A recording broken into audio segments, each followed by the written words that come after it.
Здравствуйте! В эфире информационный выпуск Амшикшара. Я и мои коллеги из службы новостей готовы подвести итоги и рассказать о самых важных событиях в стране. И сегодня в выпуске. В Абхазии находится делегация Генеральной прокуратуры и Университета прокуратуры Российской Федерации. Абхазские военнослужащие принимают участие в очередных международных армейских играх, которые пройдут с 13 по 27 августа. 80 военнослужащих выехали на место проведения соревнований. В Гагре ведутся работы по реконструкции детского сада «Светлячок», а также ремонтируется фасад средней школы номер 4. Кроме того, здесь готовятся к возобновлению работ по ремонту системы водоснабжения. В Абхазии находится делегация Генеральной прокуратуры и Университета прокуратуры Российской Федерации. 3 августа гостей принял генеральный прокурор республики Адгур Агарба.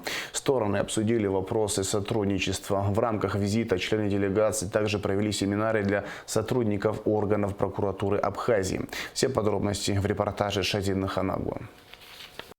Приезд делегации Генеральной прокуратуры и Университета прокуратуры Российской Федерации свидетельствует о тесных дружественных взаимоотношениях, сложившихся между ведомствами на протяжении многих лет, отметил генеральный прокурор Абхазии Адгур Агарба, приветствуя гостей. Проведение данной встречи было запланировано давно, однако из-за ситуации с COVID-19 ее приходилось откладывать.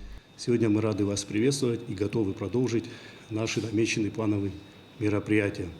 Я убежден, что все работники прокуратуры, которые примут участие в предстоящих семинарских занятиях, получат необходимый опыт, который они в дальнейшем смогут использовать уже в своей практической работе. Еще раз мы рады вас приветствовать, готовы предоставить все условия для нашей совместной, тесной, плодотворной работы. Глава делегации, начальник 2-го отдела управления экстрадицией Главного управления международно-правового сотрудничества Сергей Григоренко отметил, что руководство обеих стран придает большое значение союзничеству и партнерству. Он также подчеркнул, что внешние вызовы и угрозы, с которыми сталкиваются Абхазия и Россия, зачастую схожи. Эффективные противодействия требуют тесного сотрудничества, в том числе и по линии прокуратуры. Мы высоко ценим усилия Генеральной прокуратуры Республики Абхазия, приложенные для организации этого международного мероприятия, невзирая на сложную ситуацию в мире. Программа сотрудничества, которую сегодня мы завершаем,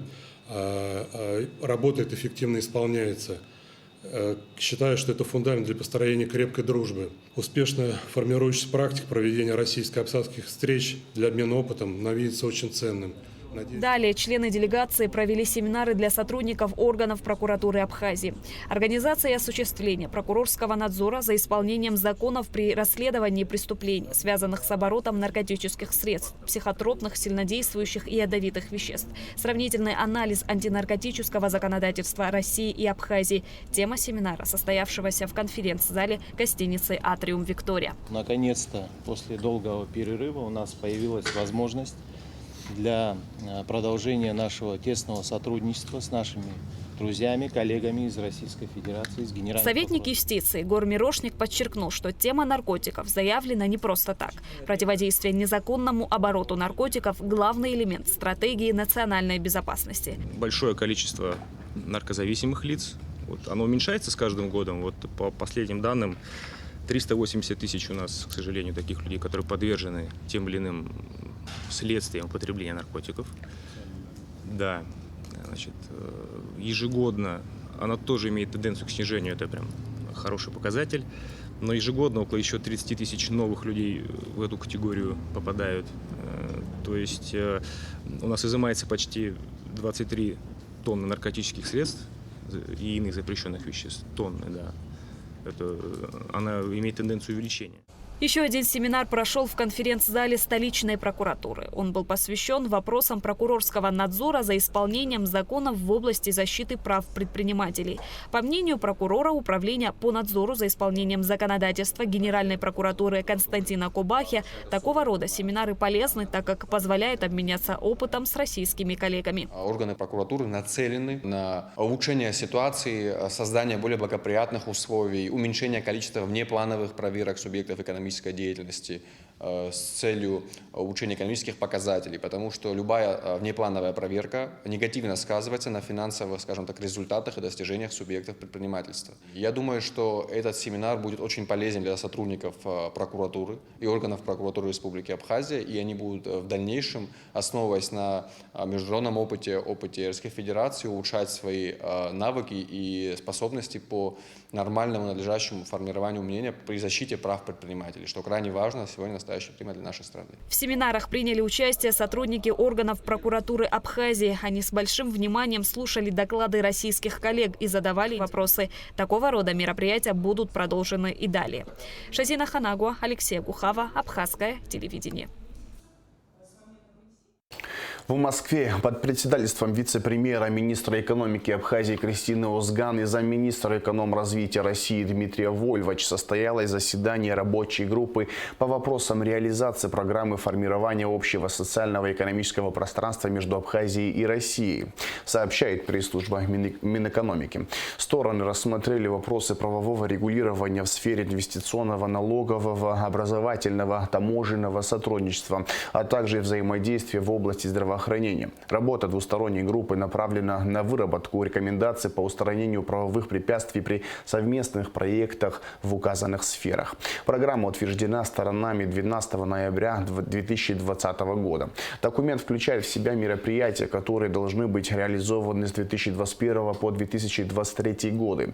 Предусмотрено подписание целого ряда международных соглашений, принятие законодательных и подзаконных актов республики. В Абхазии внимательно следят за развитием ситуации на линии соприкосновения в зоне Нагорно-Карабахского конфликта, где за последние несколько дней отмечается резкая эскалация напряженности. Об этом говорится в заявлении МИД республики. В результате нарушения режима прекращения огня произошли столкновения между азербайджанскими и армянскими военными, среди которых есть пострадавшие. Во многом благодаря присутствию в зоне конфликта российских миротворцев удается избежать многочисленных жертв и дальнейшего нарастания напряженности между сторонами, отмечается в документе. МИД Абхазии призывает все стороны конфликта воздержаться от действий, способных разрушить основы безопасности в зоне конфликта. Во внешнеполитическом ведомстве Абхазии убеждены в том, что все существующие противоречия между конфликтующими сторонами должны решаться исключительно в мирном русле и за столом переговоров. Посол Абхазии Инар Ладария принял участие в торжественном мероприятии, посвященном 43-й годовщине основания ВВС Никарагуа, сообщается на сайте МИД. Командант Даниэль Артега передал приветствие и наилучшие пожелания президенту Абхазии Аслану Бжане и братскому абхазскому народу. В свою очередь Инар Ладария поблагодарил президента Никарагуа за всестороннюю поддержку Абхазии. Армейские международные игры 2022 года пройдут с 13 по 27 августа на территории 12 государств. В играх по традиции примут участие и команда из Абхазии. Всего будет проведено 36 конкурсов. Наши военнослужащие примут участие в 7 из них, в тех, которые пройдут в России и Венесуэле. Все подробности в следующем репортаже. Армейские международные игры – военные соревнования между боевыми подразделениями из разных стран. Впервые они состоялись в 2015 году. С тех пор каждое лето количество дисциплин из стран-участниц постепенно увеличивается. Для военных армии являются своеобразными Олимпийскими играми. Равняйсь! Мирно! Товарищ генерал-полковник, все лиц незаконно отсутствующих нет. Вольно. Вольно! Команда Вооруженных сил Республики Абхазия в количестве 80 человек готова для участия в армейских играх 2022. Наша сборная впервые едет в таком расширенном составе. В этом году есть новые виды конкурса, и абхазские военнослужащие принимают в них участие. Например, армия культуры, где будут представлены быт, традиции и культура абхазов. Как настрой? Так, все на месте. Ничего не забыли. Паспорта при вас. Вещи. Команда Вооруженных сил Абхазии уже третий год участвует в международных армейских играх. В конкурсе «Снайперский рубеж» впервые. Несколько недель абхазские стрелки проводили тренировочные стрельбы на полигонах Министерства обороны Абхазии. Данный конкурс будет проходить на территории Венесуэлы. Наша команда принимает участие впервые в данном конкурсе. Нами отобраны и подготовлены специалисты, которые будут бороться за призовые места на данном конкурсе. Транспортировка в Венесуэлу осуществляется благодаря нашим коллегам из Министерства обороны Российской Федерации, в частности, военно-транспортная авиация. Конкурс «Снайперский рубеж» состоит из 4 этапов – индивидуальный, парный, командный и самый быстрый зачет. Может, у наших офицеров и курсантов небольшой опыт в этом виде конкурса, зато высокий боевой и моральный дух. И это поможет им состязаться со стрелками из России, Китая, Ирана. Во-первых, для нашей команды это большой опыт. Надеемся на хороший результат. Будем бороться с такими командами, которые ежегодно борются за первые места. Это команды России, Китая, Ирана, Белоруссии, Казахстана и так далее. Старший лейтенант Астамур Гогуа, один из абхазских снайперов, впервые участвует в таком виде соревнования. Впервые на другом континенте представляет свою страну. По его словам, он и его товарищи приложат все усилия, чтобы рассказать и показать, кто такие абхазы, и что они готовы защищать свою страну и сберечь свой мир. Первый раз участвуем, занимались упорно. Все, что необходимо было записать, сделать, изучить, мы изучили на протяжении этого времени. До этого тоже мы еще занимались в ходе обучения. Будем надеяться на хорошие результаты. Ну, для Абхазии это очень даже хорошо, выехать в другой континент, в Южную Америку, и показать себя там, занять какое-нибудь призовое место для того, чтобы весь мир это тоже увидел. Если в конкурсе снайперов абхазская армия участвует впервые, то в танковом биатлоне уже имеется опыт. Лейтенант Зураб Кварчия говорит, что это очень волнительно для их команды и ответственно, так как они представляют свою страну и вооруженные силы Абхазии. Семья, друзья и сослуживцы будут смотреть «Армию-2022» по телевизору и болеть за них. И вот сейчас едем 3-й год, мы собрали полный состав игр, у нас 3 экипажа, то есть 9 человек. То есть основная задача у нас, чтобы выступить, как бы занять первое место.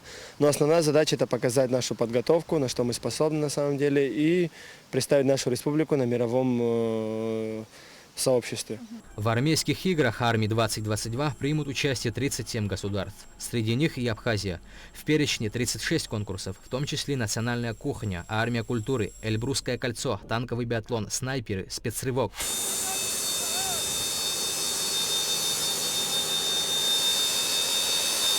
С утра в Сухумском аэропорту приземлился специальный борт, на котором наша сборная полетит на армейские игры.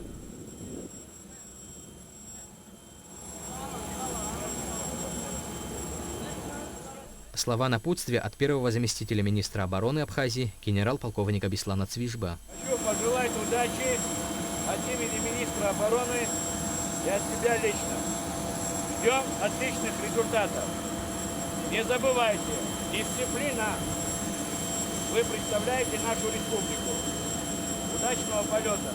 Армейские международные игры пройдут с 13 по 27 августа. Команда вооруженных сил Абхазии настроена на победу. У ребят хорошее настроение, несмотря на то, что им предстоит мериться силами с сильными соперниками. Конечно, наша страна будет ждать призовые места, однако и этот опыт, полученный в конкурсах, будет бесценным. Военные говорят, тяжело в учении, да легко в бою. Пусть армейские навыки и знания и опыт пригодятся не для боевых действий, а для следующих армейских игр. От Гургунба, Сария Гварацхелия, Ильдар Дамиров, Сергей Каджая, Абхазское телевидение.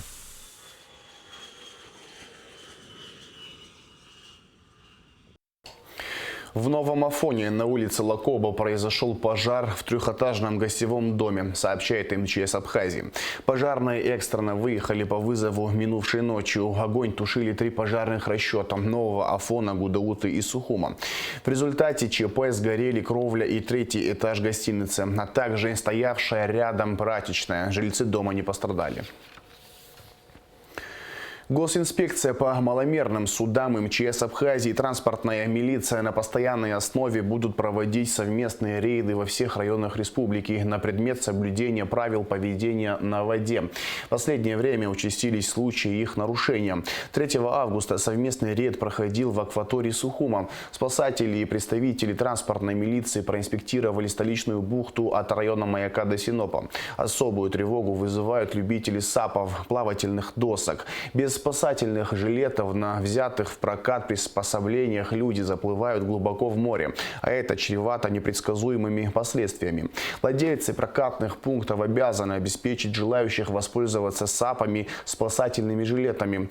Заплывать же на них разрешено на расстоянии не более 200 метров от берега. Помимо этого, купающиеся нередко заплывают далеко за пределы купальных зон, минуя ограничительные буи на 300-400 метров. Отсюда и рост несчастных случаев. Совместные рейды ГИМС и транспортной милиции в акваториях всех городов Абхазии призваны стабилизировать ситуацию. По словам руководства ГИМС, в парламенте рассмотрены документы, определяющие параметры и уровень штрафных санкций за нарушение правил поведения на воде.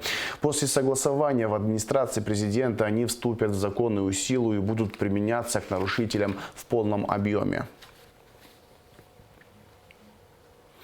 В Гагре силами районной администрации ведутся работы по реконструкции детского сада «Светлячок», а также ремонтируется фасад средней школы номер 4. Кроме того, здесь готовятся к возобновлению работ по ремонту системы водоснабжения. Репортаж Сарии Кварцхели. Жители Гагры уже многие годы испытывают проблемы с водоснабжением. График подачи питьевой воды здесь действует еще с советских времен. В рамках новой инвестпрограммы на 2023-2025 годы предусмотрено 150 миллионов рублей на возобновление работ по строительству системы водоснабжения в целом. Сейчас нами была произведена дефектовка всех насосных станций, новых, но, к сожалению, которые еще не были запущены. Их надо доработать. И в планах соединить старую и новую системы водоснабжения. Тогда микрорайон Абазга и микрорайон Кемпинга будут запитаны водой и будут получать воду в полном объеме, на что мы очень надеемся. На данном этапе работы проводятся, дорабатывается вот эта новая система. Было проложено вот сейчас, вот буквально недавно, 630 метров трубы напорной. Также сейчас в планах провести еще разводящие сети, это порядка 1600 метров. Это тоже будут две напорные трубы, одна диаметром в 500 будет переходить в диаметр 400. В 2013 году в Гагре было построено 4 насосные станции и 3 резервуара. Однако не все были введены в эксплуатацию. В советское время район потреблял 3500 кубометров воды. Сегодня этого недостаточно. На данный момент ведутся работы по запуску резервуара на 4000 тонны. Это сможет решить проблему с перебоями водоснабжения в городе, говорят специалисты. На вокзале стоит насосная, которая должна накачать нам воду на новый бассейн, который построен над городом. 4000 кубов вмещает этот бассейн. С этот 4000-ник мы должны соединить со старым 3000-ником, который стоит еще при Советском Союзе, был построен. И объем воды получим около 7000 кубов. Этого будет достаточно, чтобы обеспечить наш город водой. Нам еще предстоит больше 200 километров, почти трубы проложить. Это помимо того, что воду в центральные насосы нужно загнать, еще оттуда разводящими трубами нужно пропустить их по всему городу. В городе также давно стоит вопрос нехватки дошкольных учреждений. Их в Гагре всего 2. По словам заместителя главы администрации Гагрского района Ханы Гунба, в этом году в отдел образования подано 103 заявления в детские сады. Однако зачислено всего 65 детишек. Для решения данной проблемы на улице Абазга начались работы по реконструкции бывшего детского сада «Светлячок». Первый этап восстановительных работ предусматривает реконструкцию крыши. На эти работы было выделено 3 миллиона 800 тысяч рублей с бюджета администрации Гагрского района.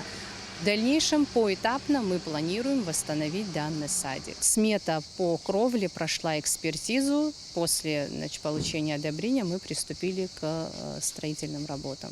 На улице Абазга есть еще один детский сад «Мрамза». Здесь в пристроенном помещении протекала кровля. Силами администрации и меценатов была проведена ее замена, что позволит перенести сюда одну из групп детского сада.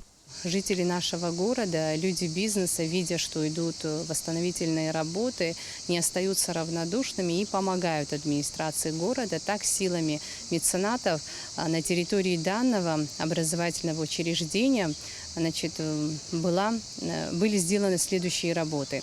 Игровые площадки были организованы на территории данного дошкольного образовательного учреждения. Брусчатка на территории этого садика появилась, ворота новые и уличный санузел. В числе проводимых администрацией района работ реконструкция фасадной части средней школы номер 4 имени Гагарина. Здесь на сегодняшний день обучаются более 800 детей. В прошлом году 6 миллионов 870 тысяч с бюджета района было выделено на замену кровли. Бывший ученик-выпускник данной школы помогает сегодня, его силами совместно с администрацией Гагарского района осуществляются работы по улучшению фасада, восстановлению фасада данного здания. Наиболее затратной частью расходов бюджета Гагарского района за полгода 2022 года стали образование, медицина, культура, спорт и ЖКХ. Расходы по этим направлениям составили 277,4 миллиона рублей или 89,2% от общего объема расходов. Сария Кварцхеля, Алексей Баструков, Абхазское телевидение. Завершен прием заявок на соискание премии имени Таифа Ачба, сообщает пресс-служба Минкульта. В конкурсную комиссию прислали 3 работы. Они принадлежат известным абхазским авторам Гунди Квициня, Заирет Хайцуки и Гунди Саканя. Поданные работы будут рассмотрены в течение месяца, после чего будет принято решение об их дальнейшем участии в конкурсе. Премия имени Таифа Ачба присуждается за вклад в развитие абхазской детской и юношеской литературы и вручается 1 раз в 3 года. В конкурсе могут участвовать как уже признанные, так и молодые авторы. Претендовать на победу могут произведения в 3 основных направлениях – поэзии, прозе и драматургии. В Сухуми стартовал 19-й международный шахматный фестиваль «Абхазия Open». В нем принимают участие более 70 шахматистов из Центральной России и, конечно же, Абхазии. В рамках мероприятия проводятся 3 турнира – взрослые и 2 детских в 2 возрастных категориях. Адиса Сагария расскажет подробнее. Шахматный фестиваль «Абхазия Open» проходит в школе имени Карпова в Сухуми. На турнир приехали более 20 спортсменов из Центральной России, Ростова-на-Дону, Москвы, Санкт-Петербурга, Краснодара и Сочи. Самым младшим участникам соревнований по 6 лет, а самому старшему – 86. Всего в соревнованиях принимают участие более 70 спортсменов. Среди шахматистов из России нет гроссмейстеров. Причина – недостаточность призового фонда. Конечно, с таким призовым фондом гроссмейстеры уже перестали к нам приезжать. Это считается вообще копеечный призовой фонд, 300 тысяч. Ну, сейчас они будут обсуждать на следующий год. Где-то, может, зарубежные поездки сократим, что-то сократим. Но надо призовой фонд довести хотя бы до 500 тысяч. Тогда, может, приедут 1-2 гроссмейстера. Турнир проводится по правилам ФИДЕ, швейцарской системе. Детские соревнования будут проходить в 7 туров, а взрослые в 9. Контроль времени 15 минут плюс 5 секунд на каждый ход. Первая партия турнира 9-летней шахматистки из Краснодара Дарьи Шалиной прошла легко и быстро. Мне нравится шахмат, потому что я хожу на турниры и выигрываю какие-то места. Шахматная игра мне дает развитие. Главный судья соревнований, судья республиканской категории Отар Хурхумал. Действительно, сегодня 2-й игровой день у нас. Проводятся 3 турнира. Утром играют дети до 8 лет, до 12 лет. А в вечернее время соревнования проводятся для участников без ограничения в возрасте. Все участники хорошо знают шахматные правила. Они все знакомы с международными правилами и с изменениями в этих правилах, которые периодически в них вносятся. Поэтому все спокойно, все хорошо, все в рамках правил. Международный турнир «Абхазия Open» проводится при поддержке Госкомитета по делам молодежи и спорту совместно с Федерацией шахмат Абхазии. Он продлится до 12 августа. Адиса Сагария, Нарсот Цулуки, Абхазское телевидение. В завершении выпуска расскажем о погоде. По сообщению Гидромедцентра, в четверг, 4 августа на территории Абхазии не ожидается осадков. Температура воздуха ночью 19-24, днем 27-32 градуса тепла. Температура морской воды плюс 25 градусов.